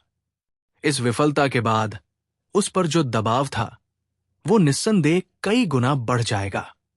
यहां तक कि उन बहुत अनुभवी उच्च स्तरीय कीमियागरों में से कुछ को भी इतने कम समय में अपना संयम वापस पाने में कठिनाई होगी, जब वे इस तरह के उच्च स्तर के दबाव में हों। हालांकि ये एक प्रतियोगिता थी और दवा का कोई साधारण शोधन नहीं था। वर्तमान में समय बहुत कीमती है। इसे बर्बाद करने की अनुमति नहीं दी जा सकती। इसलिए यदि जियाओ यान बहुत लंबे समय तक इस विफलता में डूबा रहा, तो इसका मतलब ये हुआ कि जिसके पास पर्याप्त समय नहीं था, वो चैंपियन स्थान के लिए लड़ने की अपनी योग्यता खो देगा। इसलिए वर्तमान फा मां केवल अपने दिल में प्रार्थना कर सकता था। उम्मीद करता था कि ये युवक, जो काफी अच्छा प्रदर्शन कर रहा था, उसके पास एक झटका झेलने की सराहनीय क्षमता हो। जब तक वो अपनी विफलता से खुद को तेजी से अपनी चरम स्थिति में वापस खींच सकता है, तब तक उसकी संभावनाएं पूरी तरह से गायब नहीं होंगी। कम से कम स्वर्ग से आशीर्वाद के साथ कुछ अजीब चीज हो सकती है। ऐसी चीज होने की संभावना इतनी कम हो सकती है कि ये सभी को अवाक कर दे, लेकिन कम से कम ये अंधेरे में एक बुझती हुई लौ की रोशनी की तरह था, जो लोगों को एक तरह की उम्मीद और आशा दे रहा था। छोटे साथी, वर्तमान में आप वास्तव में केवल अपने आप पर पूरी तरह से भरोसा कर सकते हैं। इसके अलावा ये गोलियों को परिष्कृत करने के आपके रास्ते में एक बाधा है। अगर आप इसे तोड़ देते हैं, तो भविष्य में आपको इससे जो लाभ होगा, वो आपकी कल्पना से परे होगा। लेकिन अगर आप असफल हो जाते हैं, तो भविष्य में आप हमेशा के लिए अपने वर्तमान स्तर पर ही अटके रह सकते हैं। फा मां ने धीरे से कहा, जब उसने उस युवक की ओर देखा जो चट्टान की मेज पर काली राख को घूर रहा था, जिसकी निगाहें कम मनोबल से भरी हुई थी। तोड़ दो और बेहतर के लिए बदलो, या रसातल में डूब जाओ। स्वर्ग या नरक पूरी तरह से आपके विचारों पर निर्भर करता है। सभी उपस्थित लोगों की निगाहें बीच में बैठे उस युवक पर टिकी थी, जिसने कोई और हरकत नहीं की थी। काफी देर बाद उन्हें पता चला कि उसने जरा सी भी हरकत नहीं की। ऐसा लग रहा था कि ये व्यक्ति, जो चू यून साम्राज्य के रहस्यमयी कीमियागर से मुकाबला करने के लिए सभी के दिलों में सबसे बड़ी उम्मीद था, अब अपनी असफलता के अंतिम छोर पर पहुंच चुका था। इसलिए दर्शकों की सीटों से अनायास ही निराश आहों की लहरें निकल रही थी। लगता है कि इस असफलता का झटका उसके लिए काफी बड़ा है। लेकिन ये अप्रत्याशित नहीं है। वो एक युवा व्यक्ति है। जब उसने आसपास से फुफकारने की आवाज सुनी तो नालन जी ने अपना सिर हिलाया और धीरे से आह भरी। नालन यानरान ने अपनी भौहों को थोड़ा सिकोड़ा। एक पल बाद उसने धीरे से कहा, जिस तरह से वो दिख रहा है ऐसा नहीं लगता। वो कोई ऐसा व्यक्ति नहीं दिखता जो बेहद अधीर है। शायद उसके पास कुछ और योजनाएं हैं। नालन यानरान के शब्द स्पष्ट रूप से कुछ ऐसे थे जिनके बारे में वह भी अनिश्चित थी। इसलिए वो बोलते समय कुछ समय के लिए रुकी और कोई सकारात्मक शब्द बोलने की हिम्मत नहीं जुटा पाई। मुझे भी उम्मीद है कि यह सच है, लेकिन नालन जी ने अपनी दाढ़ी को सहलाया और फूट फूट कर हंसे। हालांकि उन्होंने अपना वाक्य पूरा नहीं किया। शियो यान का शरीर पत्थर की मेज के सामने खड़ा था और उसका शरीर अकड़ गया था। उसकी काली पुतलियां बाहर निकल रही काली कालिक को घूर रही थी। उसकी मूल रूप से बुद्धिमान और शांत आंखें अब कुछ हद तक उलझन में लग रही थी। जब से उसने याओ लाओ को खोया था, यह पहली बार था कि वो एक कठिन समस्या से मिला था जिसने उसे आश्चर्यचकित कर दिया था। उसने उम्मीद नहीं की थी कि लपटों को बदलते समय आवश्यक संतुलन बिंदु को समझना वास्तव में इतना मुश्किल होगा। अतीत में वो अपनी क्षमताओं को अधिक आंकता हुआ प्रतीत होता था। इस बार ये परेशानी भरा होने वाला है। गुरु, अब मुझे क्या करना चाहिए? जैसे ही शियो यान का मुंह कांपने लगा, एक धीमी अश्रव्य आवाज जिसमें एक उलझन थी धीरे से निकली। दुर्भाग्य से याओ लाओ इस समय गहरी नींद में था। उसे पता नहीं था कि जियाओ यान को किस मुश्किल समस्या और नुकसान का सामना करना पड़ रहा है। इसलिए जैसा कि फामा ने कहा था, जियाओ यान को वास्तव में हर चीज के लिए खुद पर निर्भर रहना पड़ता है। रूपांतरित और विकसित होना या विनाश में डूब जाना। हालांकि जियाओ यान चुप हो गया था, लेकिन प्रतियोगिता का समय सिर्फ प्रतियोगिता के लिए उसके महत्व के कारण नहीं रुका। थोड़ी दूर पर यान ली, लिटिल प्रिंसेस और लियूलिंग धीरे धीरे उन सीढ़ियों पर आगे बढ़ रहे थे जहां उन्होंने गर्मी को और बढ़ा दिया। औषधीय कड़ाही से निकलने वाली गोली की खुशबू ने दर्शकों की निगाहें भी खींच ली, जो मूल रूप से जियाओ यान पर केंद्रित थे। जब प्रतियोगिता के लिए आवंटित लगभग आधा समय बीत चुका था, तो उन तीनों की औषधीय कड़ाही में एक औषधीय गोली थी जिसने प्रारंभिक आकार ले लिया था और पहले से ही धीरे धीरे जम रही थी। थोड़ी देर बाद लिटिल प्रिंसेस की औषधीय कड़ाही से सबसे पहले एक घनी औषधीय खुशबू निकली। जब उन्होंने औषधीय सुगंध की समृद्धि को सूंघा, तो कीमियागर, जो अभी भी चट्टान की मेजों के पीछे रह गए थे, तुरंत चिल्ला उठे, स्तर 4 औषधीय गोली। जब उसने अपने चारों ओर चकित आवाजों की लहरें सुनी, तो छोटी राजकुमारी के सुंदर चेहरे पर अनायास ही गर्व की अभिव्यक्ति दिखाई दी।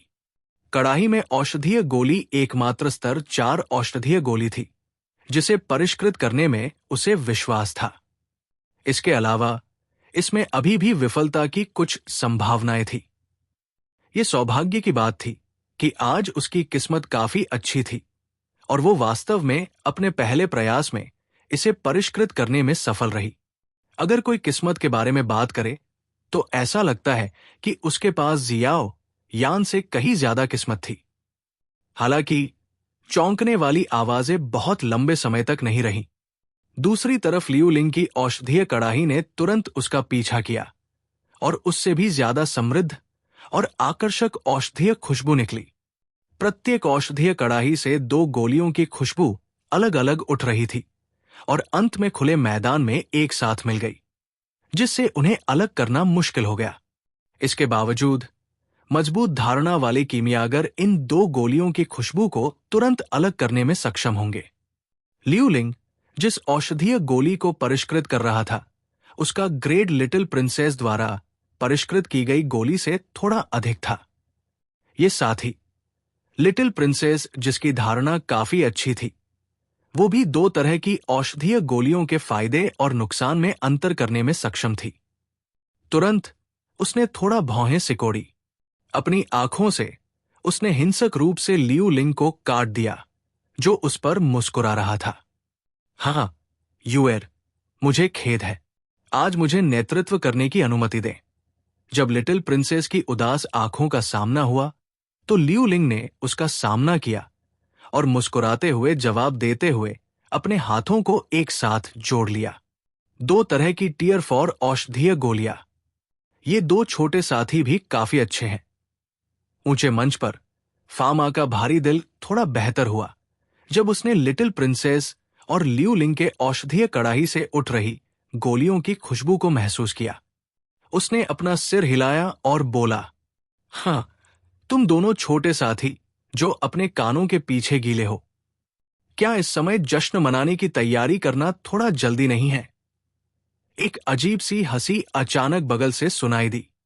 इसने तेजी से लिटिल प्रिंसेस और लियू लिंग की उग्र आंखों को खींचा, केवल उन्हें यह पता लगाने के लिए कि यान ली के कड़ाही के भीतर ज्वाला तीव्रता से जल रही थी। थोड़ी देर के बाद एक सुगंध, जो वास्तव में एक हल्के बैंगनी रंग की थी, चुपचाप धुएं की तरह उठ रही थी। रंगीन गोली की खुशबू। जैसे ही उन्होंने हल्के बैंगनी रंग की गोली की खुशबू को देखा, खुले मैदान में लगभग सभी कीमियागर अनायास ही चिल्लाने लगे। ये स्पष्ट रूप से समझ रहे थे कि ये क्या दर्शाता है। वो वास्तव में एक औषधीय गोली को परिष्कृत करने में सक्षम है, जो रंगीन गोली की खुशबू पैदा करती है। ये कमीना, वो वास्तव में तैयार होकर आया था। फामा के चेहरे पर मुस्कान, जो थोड़ी देर पहले ही सामने आई थी, हल्के बैंगनी रंग की गोली की खुशबू के नीचे तुरंत धुंधली हो गई थी। रंगीन गोली की खुशबू क्या है? ऊंचे मंच पर हाई बोडोंग ने जल्दी से पूछा, क्योंकि उसने देखा कि फामा की अभिव्यक्ति अचानक बेहद बदसूरत हो गई थी। रंगीन गोली की खुशबू आमतौर पर केवल टीयर 5 औषधीय गोली द्वारा ही बनाई जाती है। बेशक कुछ शीर्ष टीयर 4 औषधीय गोलियां भी ऐसी चीज बना सकती है। उसकी गोली की खुशबू की समृद्धि को देखते हुए मुझे लगता है कि वह जिस औषधीय गोली को परिष्कृत कर रहा है, वो बाद वाली है। फामा का चेहरा काला पड़ गया था जब उन्होंने कहा, उनकी तुलना में यूएर और लियू लिंग, जो टीयर 4 औषधीय गोलियां परिष्कृत कर रहे हैं, वे निस्संदेह घटिया है। इस बार मुझे डर है कि हम निश्चित रूप से हार जाएंगे। खुले मैदान में लिटिल प्रिंसेस और लियू लिंग यान ली की औषधीय कड़ाही से उठ रही रंगीन गोलियों की खुशबू को घूर रहे थे। उनके हाव भाव तुरंत ही हताश और पीले हो गए और वे फूट फूट कर हंसने लगे। पूर्ण श्रेष्ठता के सामने कोई भी बहाना बेहद कमजोर दिखाई देगा। ये अभी भी निश्चित नहीं है। एक युवा स्पष्ट फीकी हंसी अचानक सुनाई दी। अचानक फीकी हंसी ने लिटिल प्रिंसेस और लियू लिंग को स्तब्ध कर दिया। तुरंत उन्होंने पलटकर देखा, केवल ये देखने के लिए कि जियो यान, जो पत्थर की मेज के पीछे लकड़ी के खंभे की तरह खड़ा था, ने अनजाने में एक बार फिर अपना सिर उठाया था। वो चेहरा जो आमतौर पर बहुत ठंडा लगता था, इस समय एक अत्यंत दुर्लभ कोमल मुस्कान थी। लिटिल प्रिंसेस और लियू लिंग ने मुस्कान को देखा। किसी अज्ञात कारण से वे कुछ हद तक एक ट्रांस में थे, क्योंकि उन्होंने पाया कि वर्तमान जियाओ यान में अतीत की तुलना में कुछ अधिक था। उसके स्वभाव और आत्मविश्वास में कुछ प्रकार का परिवर्तन दिखाई दिया। मुझे खेद है, अध्यक्ष फामा। जियाओ यान ने अपना शरीर घुमाया और ऊंचे मंच पर फामा की ओर झुका, जबकि उसके होंठ थोड़े हिल रहे थे। वो जानता था कि बाद की क्षमता के साथ वो निश्चित रूप से समझ जाएगा कि क्या कहा जा रहा था। केके, ये अच्छा है कि तुम ठीक हो गए। फामा क्षण भर के लिए हैरान रह गया, क्योंकि उसने नीचे युवक के चेहरे पर कोमल मुस्कान देखी। तुरंत उसने सिर हिलाया, आराम महसूस करते हुए। जियाओ यान ने धीरे से मुस्कुराया और अपना शरीर घुमाया। उसने अपना सिर झुकाया और यान ली को देखा, जो उसे एक अंधेरे और ठंडे तरीके से घूर रहा था। एक मुस्कान के साथ उसने अपना अंगूठा उठाया, केवल इसे सभी के पूर्ण दृश्य के तहत उल्टा करने के लिए। मैं चैंपियन बनने जा रहा हूं। हे, तो क्या हुआ अगर तुम ठीक हो गए हो? तुम एक ऐसी औषधीय गोली को परिष्कृत करना चाहते हो जो शेष समय में मेरे कड़ाही में रखी गोली से बेहतर हो, जो कि आवंटित समय का आधा है।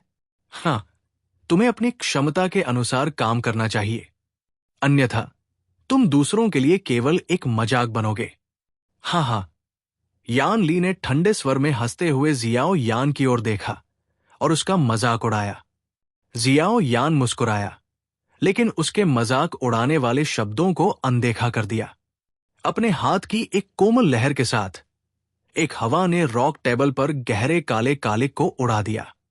उसने अपनी उंगली को धीरे से हिलाया और औषधीय तत्वों की एक बड़ी मात्रा ने एक बार फिर रॉक टेबल को पूरी तरह से भर दिया। जियाओ यान का शरीर एक कलम की तरह सीधा था, क्योंकि वह रॉक टेबल के सामने खड़ा था। उसके हाथ धीरे धीरे फैले हुए थे। थोड़ी देर की खामोशी के बाद उसके शरीर से एक हरे रंग की ज्वाला का अंकुर निकला और उसके कपड़ों की सतह पर चिपक गया। हरे रंग की ज्वाला के अंकुर की पहली किरण दिखाई देने के कुछ ही समय बाद जियाओ यान के शरीर के भीतर से ज्वाला के गुच्छे लगातार उठने लगे। अंत में हरे रंग की लौ ने वास्तव में जियाओ यान को पूरी तरह से अपने भीतर लपेट लिया था। प्रचंड हरे रंग की लौ ने उसे हरे रंग की लौ वाले व्यक्ति में बदल दिया। क्या ये सभी स्वर्गीय ज्वाला है? इतनी सारी स्वर्गीय ज्वालाओं को नियंत्रित करने के लिए कितनी आध्यात्मिक शक्ति की आवश्यकता होती है? खुले मैदान में मौजूद सभी कीमियागरों ने अनजाने में ठंडी हवा की सांस ली, क्योंकि वे जियाओ यान को देख रहे थे, जो लगभग एक ज्वाला व्यक्ति बन चुका था, स्तब्ध निगाहों से। उस समय जब जियाओ यान के शरीर पर हरी लौ उठ रही थी, लिटिल प्रिंसेस और ल्यूलिंग, जो अपनी गोलियां निकालने की तैयारी कर रहे थे, वे भी तब तक हिल रहे थे जब तक कि वे स्तब्ध नहीं हो गए। यान ली, जो दूसरी तरफ था, ने शायद अपनी अभिव्यक्ति को अच्छी तरह से नियंत्रित किया हो, लेकिन इस समय उसकी पलकें भी फड़कने लगी।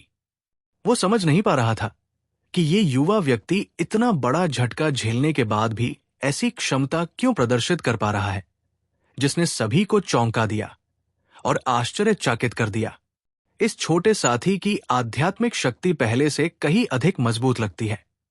ऊंचे मंच पर फामा की सांत्वना भरी आवाज में थोड़ी ईर्ष्या थी, क्योंकि वह जियाओ यान को देख रहा था, जिसका पूरा शरीर आग में लिपटा हुआ था। आश्चर्यचकित महसूस कर रहा था। उसने पहले सही रास्ता चुना और दबाव में सफलता प्राप्त की। इस तरह की शक्तिशाली आध्यात्मिक शक्ति कुछ ऐसी है जिसकी तुलना संघ के कुछ बुजुर्गों को भी मुश्किल से करनी पड़ती है। उसने इस बार काफी कुछ हासिल किया। यह सर्वविदित था कि एक कीमियागर की आध्यात्मिक शक्ति को किसी उद्देश्य के साथ सक्रिय रूप से प्रशिक्षित नहीं किया जा सकता है। यह केवल समय के साथ धीरे धीरे अधिक शक्तिशाली हो सकती है। बेशक, इस दुनिया में कुछ भी निरपेक्ष नहीं है और हर चीज के लिए हमेशा अपवाद होते हैं। इस बड़े डू क्यूई महाद्वीप में ऐसे भाग्यशाली लोग हैं जो अपनी किस्मत के कारण विभिन्न अजीब परिस्थितियों में प्रवेश करने में सक्षम थे। इस तरह की बेहद रहस्यमय परिस्थितियों में उन भाग्यशाली लोगों को अपनी आध्यात्मिक शक्ति में बहुत वृद्धि होने का इनाम मिलता है। वर्तमान में जियाओ यान ने जो दिखाया वो उस तरह की स्थिति के समान था। इस प्रकार फामा जैसे कीमियागर ग्रैंडमास्टर भी थोड़ा ईर्ष्या करने से खुद को नहीं रोक पाए। क्या उसके पास अभी भी जीत का कोई मौका है? हाई बोडोंग ने अपनी दाढ़ी को सहलाया और मुस्कुराते हुए पूछा।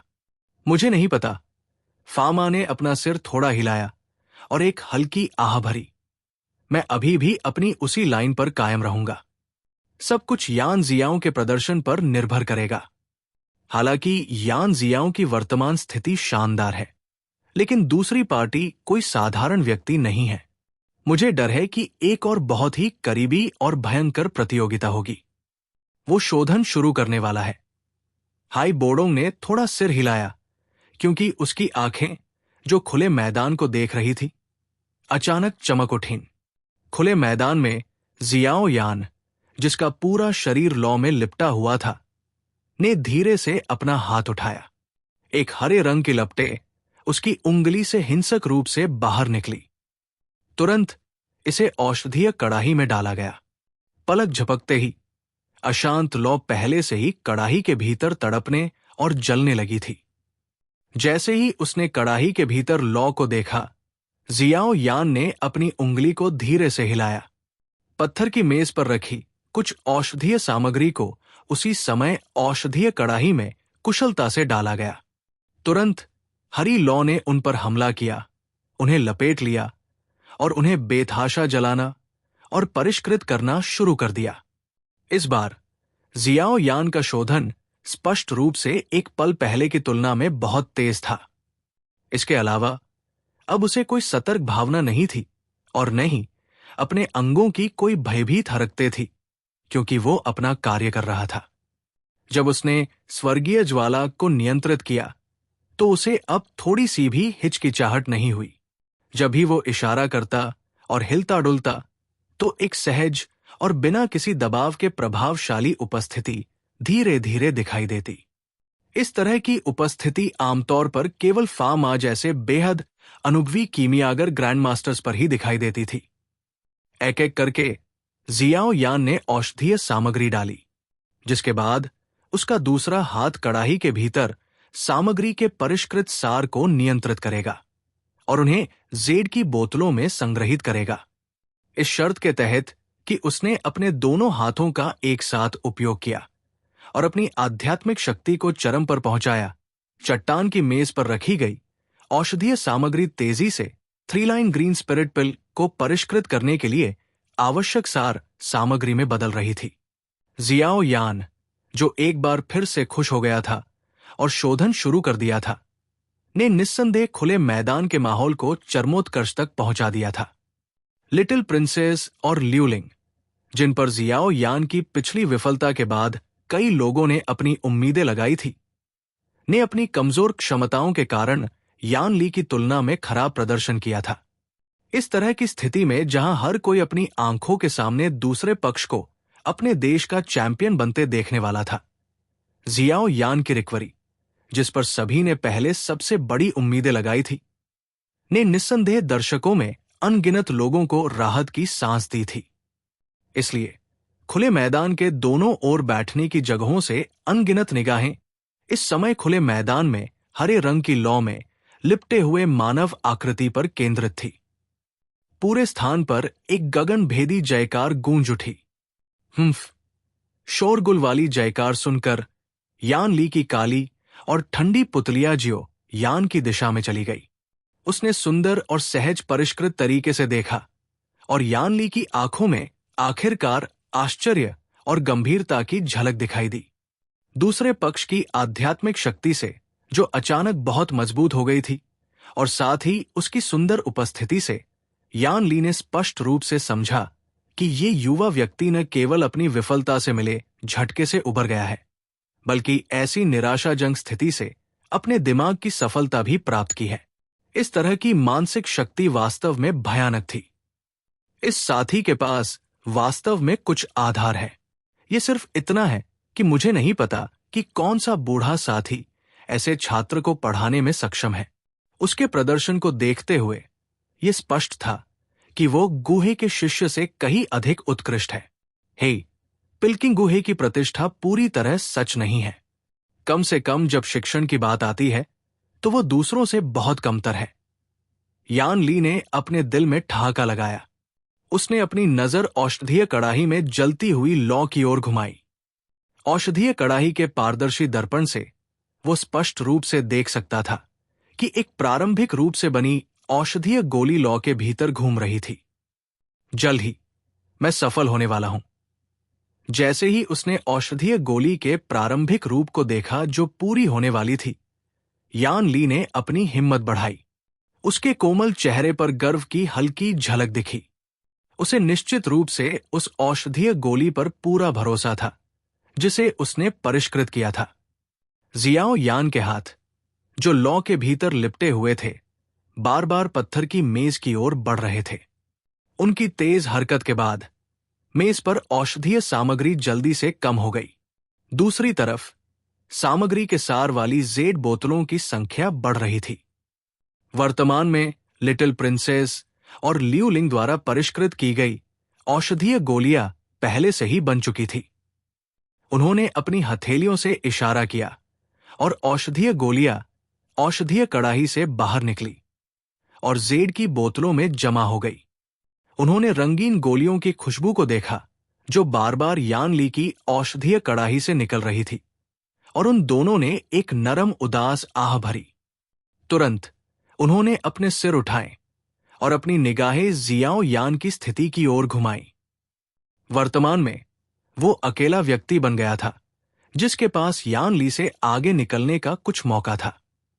इस बार जिया मा साम्राज्य की कीमियागर ग्रैंड मीटिंग में कौन सी पार्टी चैंपियन स्थान प्राप्त करेगी, ये सवाल जियाओ यान की क्षमता पर निर्भर था।